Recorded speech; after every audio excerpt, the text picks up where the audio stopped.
Hola alumnos, ¿cómo están? Espero que bien. Bueno, buenas noches por acá. Espero que puedan haber disfrutado de su jornada. Bueno, cuando estén mirando esto, que estén bien, que se encuentren bien.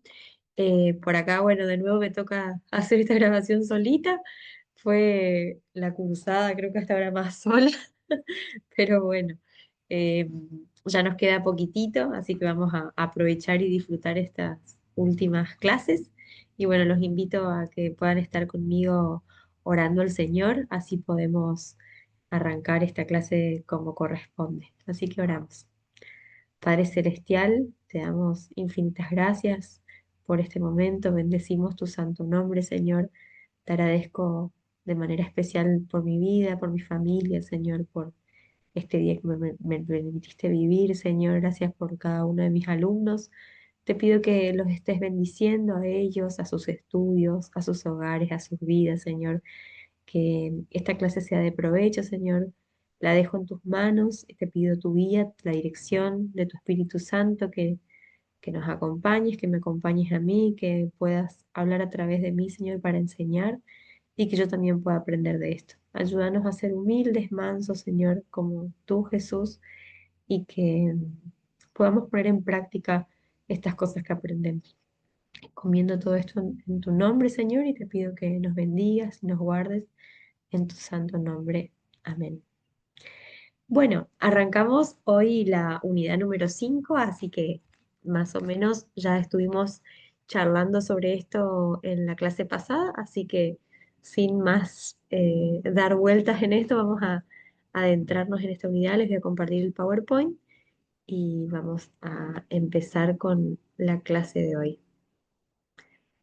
Así que bueno, que espero que ustedes la estén viendo, esto lo estén viendo el PowerPoint.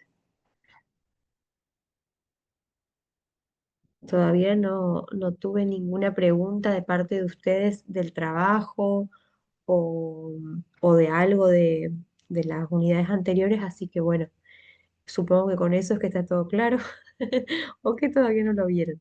Eh, pero bueno, como siempre les digo, por cualquier consulta, por favor ustedes acá eh, pregúntenme sin problema, así que soy toda oídos para que puedan sacarse dudas y demás.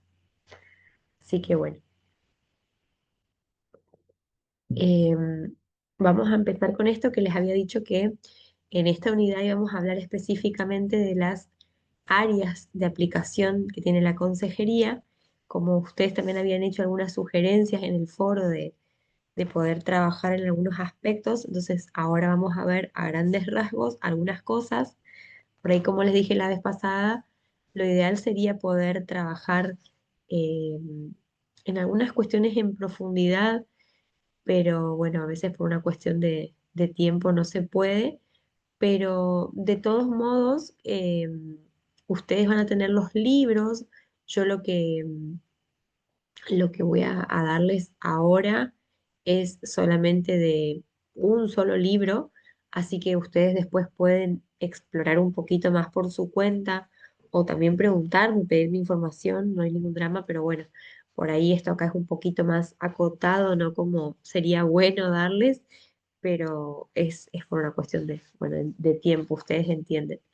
Así que bueno, en estas áreas de aplicación, como habíamos visto, tenemos estas que habíamos mencionado, pero, pero bueno, vamos a ver hasta dónde llegamos en la clase de hoy.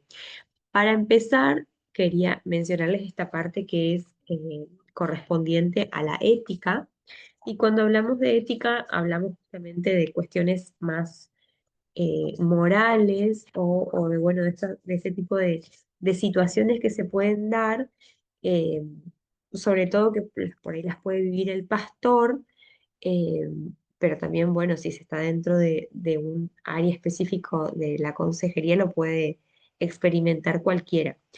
Eh, Sin embargo, esto por ahí, como digo, lo saqué de un solo libro y este libro es específicamente hablando del pastor y hace referencia a cuestiones que le pueden pasar a él, que de hecho cuando las vamos a ir mencionando, por ahí hay algunas en las que algunos por ahí pueden sentirse identificados o de hecho pueden haber vivido algunas situaciones Por eso a veces pienso que lindo sería que estén acá en la clase conmigo porque de esta manera podrían también ustedes aportar algunas cuestiones que vivieron o podría enriquecerse un poco más la clase. No sé si tienen la posibilidad de ver, eh, no sé si se permite o no, la verdad desconozco, de que puedan ver clases anteriores a esto.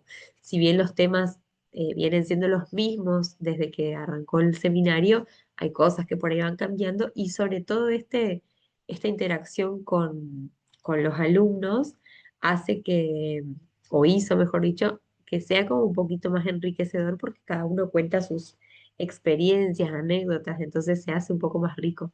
No sé si la pueden ver o no, pero bueno, por ahí sería lindo una experiencia también de poder ver lo que dicen algunos con algunas cosas que le pasaron, ¿no? En diferentes situaciones. Ahora yo hablo específicamente de la ética, pero se da en todo, ¿no? Y bueno, cuando hablamos de la ética en consejería cristiana nos encontramos, como dice el autor, con algunos peligros que, que pueden haber, que puede pasar, digamos, el consejero, ¿no? O el pastor, en este caso. Y, y hay muchos factores que crean dilemas éticos, ahora vamos a ver algunos, pero también aparecen algunos peligros cuando se trata de trabajar con la consejería cristiana, ¿no? Y uno de esos peligros es que puede haber por parte del pastor o del consejero mucho involucramiento o demasiado involucramiento con la gente con la que se quiere ayudar. ¿Y qué quiere decir esto? Que es la parte en la que uno a veces no sabe, perdón, establecer un límite entre lo que nos están contando y lo que vamos sintiendo nosotros. Dentro de la psicología, por ejemplo, lo que se recomienda es que eh, cuando hay un caso que nos sobrepasa, que podamos derivar, y si no, se puede estar hablando de la contratransferencia, que es lo que hablamos la clase pasada, y si no, también se sugiere que uno también pueda hacer su propia terapia, hablar sobre esto, porque de hecho, si hay algo que de algún paciente que nos queda como resonando, es porque hay algo nuestro en eso. Que de hecho, bueno, por ahí les cuento, a mí me pasó que me pasa de que no suelo eh, quedarme pensando, ¿no? O no siento que me afecte lo que me cuentan mis pacientes y no sé, como que no me cuesta separar que acá terminó el trabajo, terminó la sesión y después sigue mi vida. No me cuesta eso, incluso en un lugar chiquito como en el que vivo. Pero, pero no siento que me influye. Me puedo cruzar en otros lugares con los pacientes y no sé, no siento que me afecte. Pero sí me pasó en algunos casos puntuales en lo largo de mi trabajo como psicóloga en los que sí me quedaba como pensando mucho en el caso o sentía que quería como ayudarlos más. Por ahí eran casos que eran como más frustrantes o que no se veían avances tan rápido o que eran muy complejos y que de hecho al trabajarlos en mí me daba cuenta de que había cosas que involucraban a mi persona, que bueno, justamente esa es la contratransferencia. Y eso es muy importante poder trabajarlo uno personalmente, porque si no termina no sirviéndole al paciente.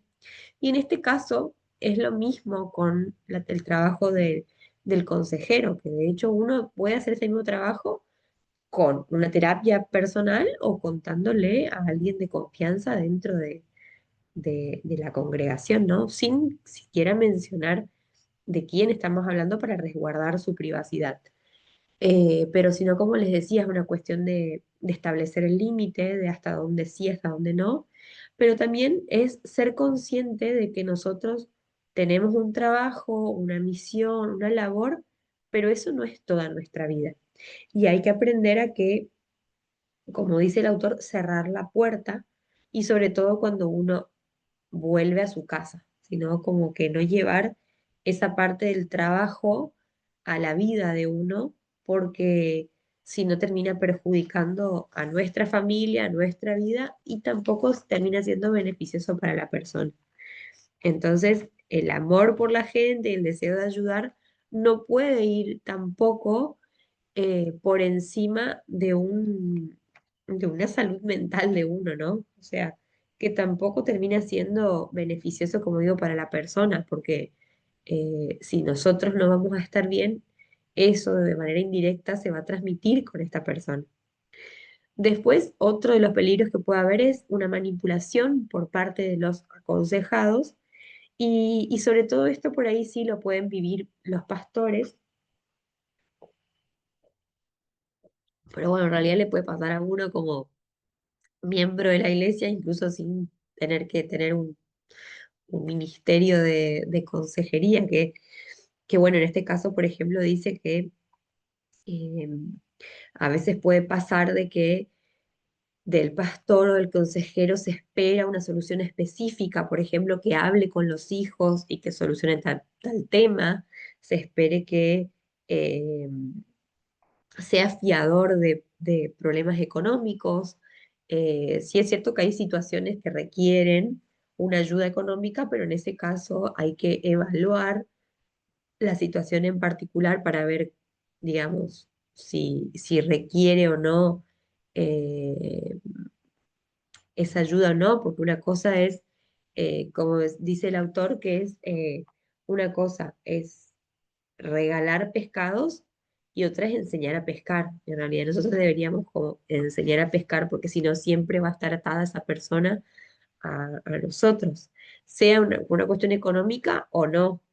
Pero bueno, por ahí la manipulación a veces puede venir por ese lado económico. También puede pasar de que eh, se espera que el pastor o consejero cumpla con ciertos deberes que supuestamente debería hacer, o a veces puede pasar de que lo usan de chofer o de mandadero para hacer las cosas. Entonces, una cosa es estar al servicio y tener un tiempo que no requiere cumplir horarios, pero otra cosa no, quiere decir que tenga que estar siendo de chofer de las personas porque sí. Entonces, es importante algunas cosas establecer como un límite desde el inicio del trabajo con las personas, ¿no? Eh, Porque si no, bueno, digamos, como que terminan siendo usados, ¿no? A veces también puede ser de que necesiten trabajo y que piensen que el pastor tiene que ser el que les consiga trabajo sí o sí, como que se desliga un poco de algunas responsabilidades. Otro de los peligros que puede pasar es que pueden haber actos indiscretos. Esto puede pasar, por ejemplo, desde un pedido de ayuda de una mujer hacia el pastor y que termine como con una insinuación sexual, o de hecho al revés. A mí me pasó hace unos años eh, que me había escrito, justo era una amiga mía, me había escrito el marido de una amiga, que no me había dicho nada raro, pero que él quería charlar conmigo, justo mi amiga estaba en la casa de sus padres, lejos, y de la iglesia hablo, y que él quería charlar conmigo sobre algunas cuestiones que pasaban con ella. Entonces como que yo le di una respuesta un poco evasiva, pero como que después lo pensé bien. Lo había hablado incluso con mi marido y no recuerdo si lo había hablado con el pastor o no, pero me parece que no, que lo había hablado solo con mi marido. Y es como que, por un lado pensaba, puede ser una oportunidad para poder ayudarlos, porque sé que estaban con algunos conflictos y por ahí escuchar puede ayudar, pero por otro lado, no, porque yo no voy a ser su psicóloga, primero y principal porque es mi amiga, y segundo, que me parecía como medio incómodo que justo me esté escribiendo eso cuando ella no estaba, por más de que él quería ir al consultorio y en un lugar público y demás, el encuentro con un paciente es como más íntimo el espacio, ¿no? Y bueno, entonces yo le había aclarado que si llegásemos en algún momento a charlar, mi amiga tenía que estar sabiendo, porque primero y principal era mi amiga, y segundo, que yo no iba a hacer cosas por detrás. Pero que prefería de todos modos como no hacerlo por una cuestión de no mezclar las cosas, ¿no? No me acuerdo bien cómo fue, pero me parece como que se molestó un poco por esto. Pero dejó de molestar, por decirlo de alguna manera. Pero después como que me quedé tranquila, porque dije, menos mal que no acepté a charlar, porque por ahí yo lo pude haber hecho con toda la buena intención, pero podría haber sido un despelote, que de hecho a veces puede pasar, que nos puede pasar, le puede pasar al pastor, capaz que hay cosas que se hacen con toda la buena intención y no sabemos cómo es el otro lado con sus intenciones y nos puede dejar mal cuando uno no tuvo nada que ver. Entonces yo considero que en ese caso fue una buena decisión de no hablar con él, por más de que se ofenda, pero que no me parecía que corresponde. Y como que del otro lado, como que hubo una molestia porque, ¿cómo? Si es psicóloga, si está en la iglesia, ¿por qué no me ayuda? Pero bueno, era como que no correspondía por varias razones.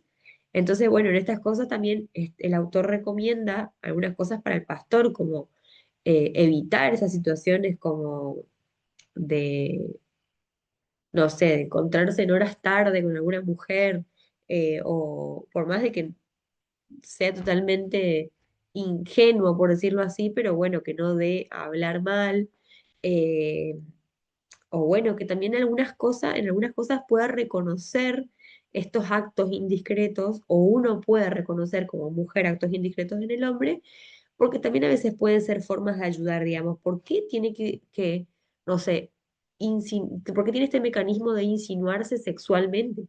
Porque aprendió ese mecanismo. Como digo, a veces puede tratarse simplemente de transferencias, como digamos en la clase pasada. Está depositando en nosotros algo que en realidad eh, viene desde otro lugar, ¿no? Solamente somos una figura, pero puede ser analizable también a ver por qué tiene esta postura. Entonces, hay momentos y lugares donde se puede trabajar con estas situaciones, ¿no? A ver, ¿cuál es por qué viene este modo de actuar sexualizado, por ejemplo? ¿Cuál es su naturaleza? ¿Por dónde viene? ¿Cuál es su objetivo, no? Y a veces esto puede llevar a poder analizarlo y hasta la persona puede abrirse desde otro lugar, ¿no? Pero bueno, es como que es un camino a veces un poco riesgoso. Después, antes de esto, les quería decir que hay otras situaciones de la ética que a veces pueden jugarnos en contra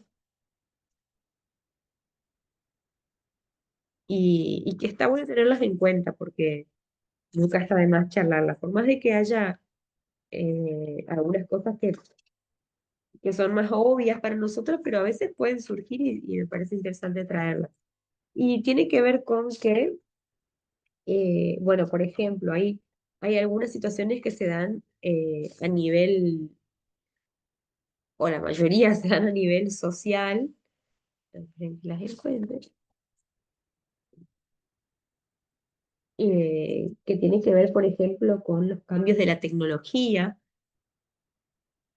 Esperen que las quiero encontrar bien, ahora se me perdió.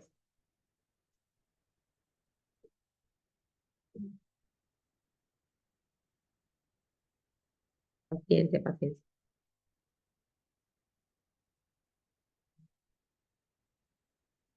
No quiero, acá está.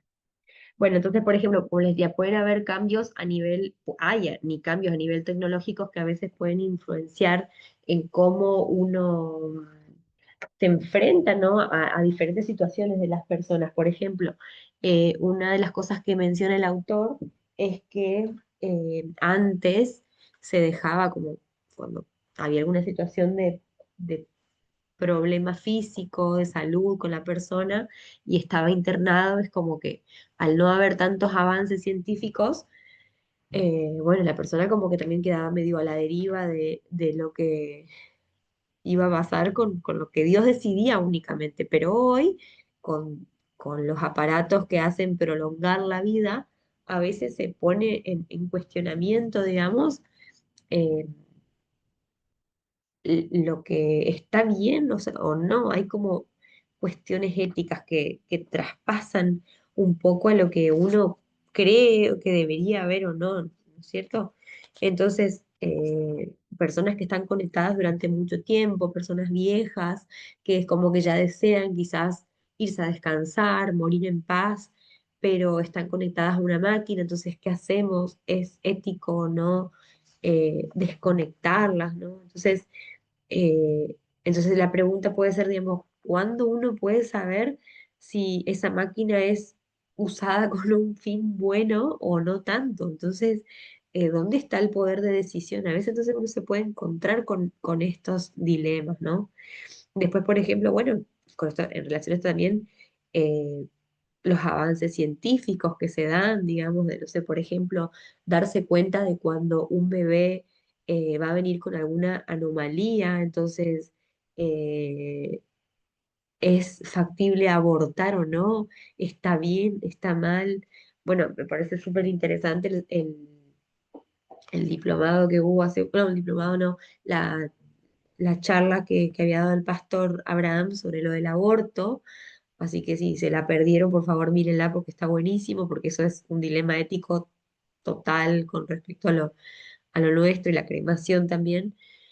Entonces, surgen estas cuestiones y también otras, bueno, ni hablar de los cambios culturales, ¿no? Pues cosas que antes no se cuestionaban, hoy sí hay cuestionamientos, o viceversa. Las decisiones que antes eran simples, ahora no tanto. Eh, Antes como que se tenían más en claro los valores que como iglesia sosteníamos y hoy es como que todo se cuestiona, ¿no?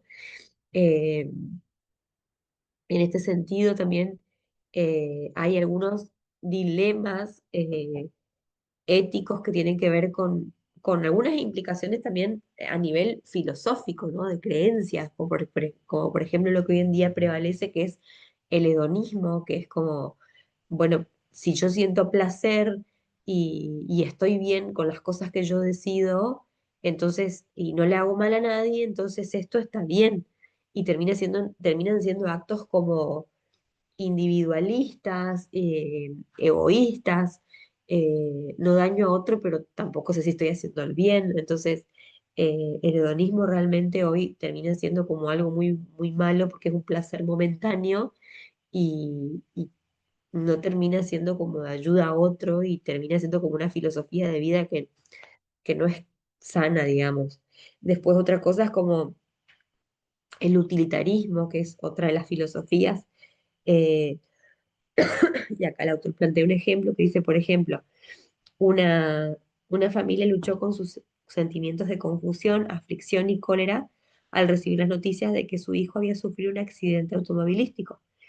Él no tenía posibilidades de sobrevivir y el doctor quería autorización para tomar los riñones y los ojos de su hijo para otros pacientes que los necesitaban. Fue casi demasiado pedirles que fueran altruistas y utilitarios y que pensaran en la bendición que sería para otros la oportunidad de vivir normalmente con los órganos de su hijo. O sea, es como que es una decisión muy difícil. Entonces, ¿el utilitarismo sirve para esto o para lo otro? O, por ejemplo, cuando salen los pacientes de diálisis, sobre todo con las máquinas que escasean para todos, más en los lugares públicos o que no tienen obra social, y también cuando aparecen los trasplantes de riñón. Después vamos a hablar más de diálisis en la materia que sigue o en la continuación de esta. Entonces dice que había un comité que formuló los siguientes criterios para ayudar a decidir a quién debería ser salvado por la diálisis. O sea, decía que había así diferentes preguntas que se hacían. ¿Cuáles son las edades relativas y la salud de las personas que necesitan diálisis? ¿Cuáles son las contribuciones relativas que cada una de estas personas puede aportar a la sociedad? ¿Qué obligaciones financieras adquirirá la familia y en qué condiciones los dejará el tratamiento? ¿Cuáles son las mejoras potenciales para la humanidad de que la persona pueda aportar si su vida es prolongada? Entonces, como dice el autor, ¿quién puede poner un valor a la vida de alguien? En unos sí y en otros no. Es muy difícil, ¿no? Después está el absolutismo como otra idea filosófica, digamos, de que todas las teorías tienen algo de verdad, entonces algún asunto es sí o sí correcto y sí o sí incorrecto, entonces, ¿qué es verdad y qué no? Eh, bueno, y por ahí acá algo que dice el autor, dice, Una de las enseñanzas básicas que forman la fundación para todas las demás es que el hombre es creado a la imagen de Dios. Por ahí esto nos ayuda un poco a entender algunas cosas. Esto quiere decir que la vida humana es sagrada y que es un regalo de Dios.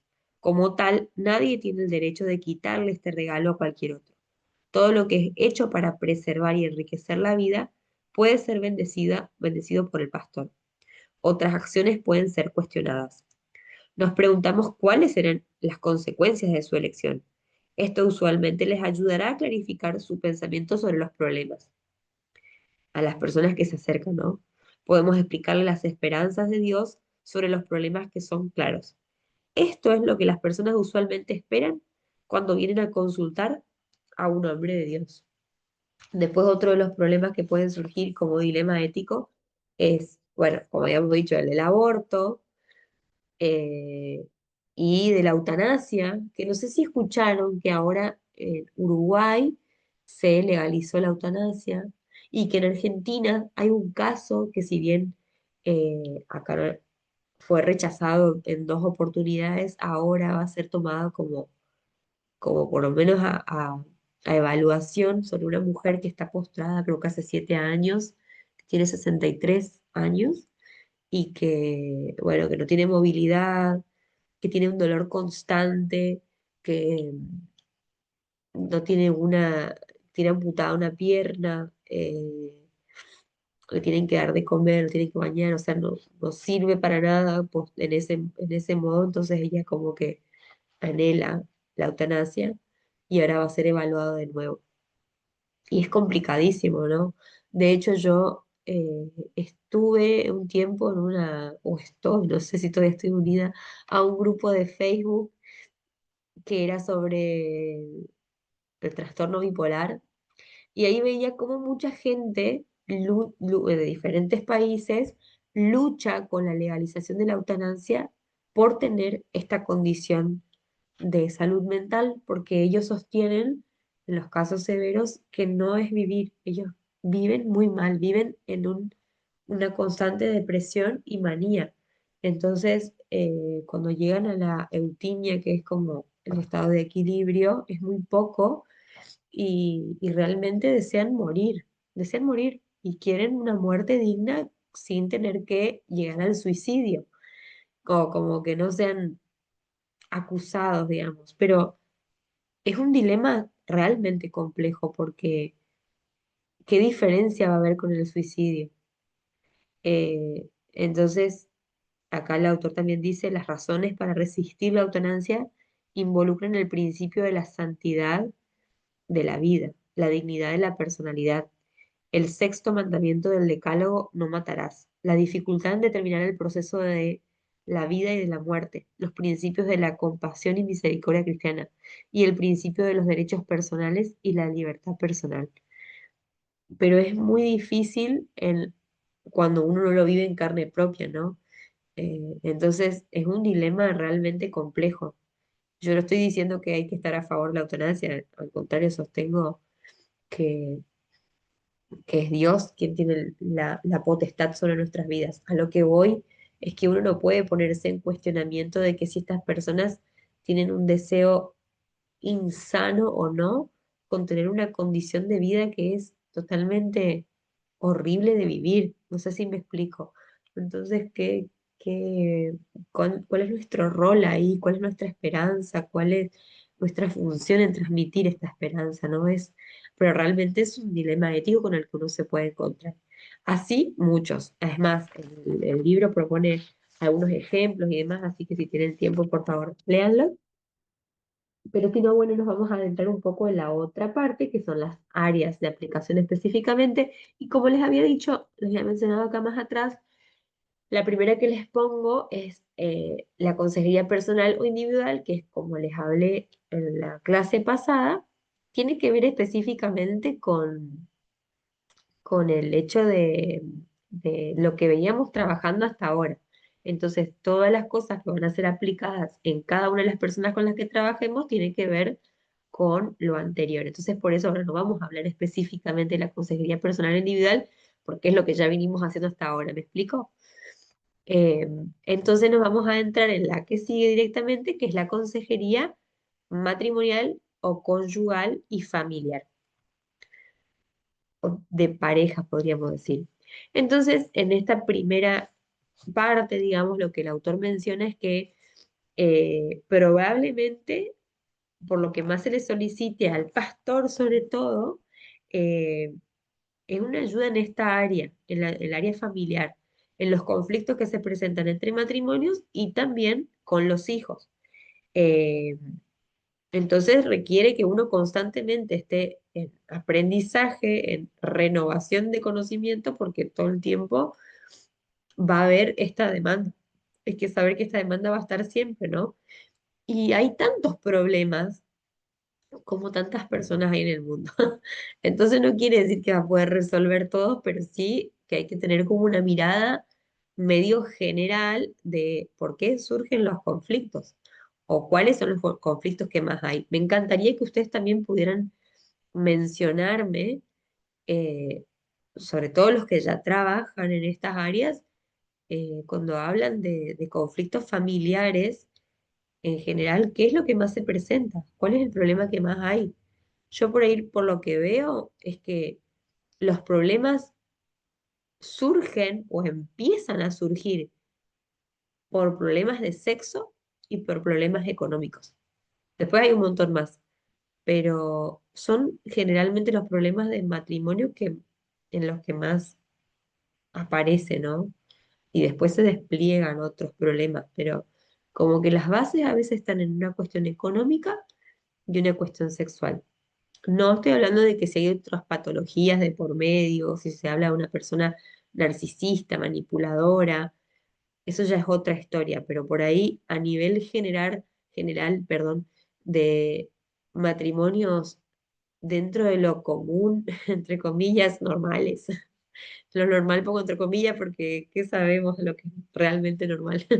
Para todos, eh, para todos nosotros hay alguien que es raro y para otros nosotros podemos ser también alguien raro.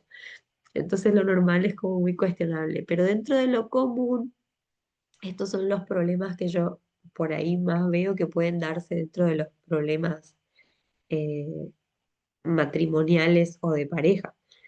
Y bueno, y el autor menciona que uno puede como adelantarse, sobre todo cuando se habla de parejas que están proyectando su matrimonio y bueno, y sobre todo si tienen una base cristiana que va a ayudar un poquito a que esto pueda desenvolverse mejor. Entonces, cuando son jóvenes, es un tiempo para poder aconsejar y ministrar previamente, ¿no? Y también a matrimonios jóvenes,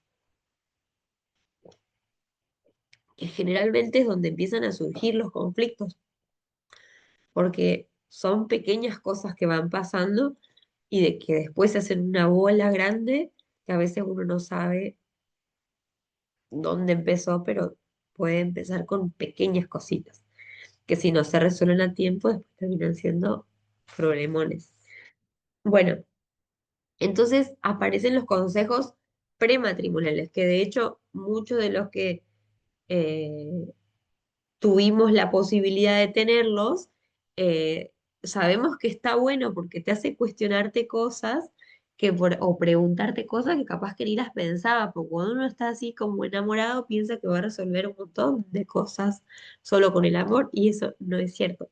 Entonces es muy interesante poder tener los consejos prematrimoniales y sí o sí que los matrimonios jóvenes puedan tenerlo.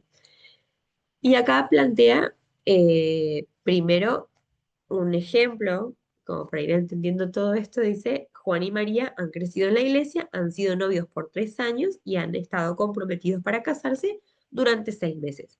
Su día de matrimonio está fijado para dentro de 3 meses. Ellos llaman al pastor para hacer una cita y conversar durante varias reuniones acerca de su matrimonio cercano. Llegan a la oficina del pastor para la primera sesión 10 minutos antes de la cita. Entonces se ven nerviosos, pero es obvio que se aman. Conversan con la secretaria mientras el pastor termina su reunión con otros aconsejados. Oportunamente, ellos son invitados a entrar a la oficina del pastor. Se sientan en el sofá y el pastor acerca su silla a la pareja para conversar con mayor confianza. Las 4 o 5 sesiones que van a tener la pareja deben hacerse durante un periodo de 4 a 6 semanas. El propósito que el pastor tiene es ayudar a la joven pareja a empezar su vida matrimonial sobre las más favorables circunstancias posibles y con bases cristianas. El hecho de ser cristianos provee bases positivas para un matrimonio feliz, que de hecho no quiere decir que no funcionen directamente los matrimonios que tienen creencias distintas, pero sí es cierto que es un gran problema cuando aparecen los hijos, porque entre dos más o menos uno puede respetarse, entenderse y tolerarse cosas.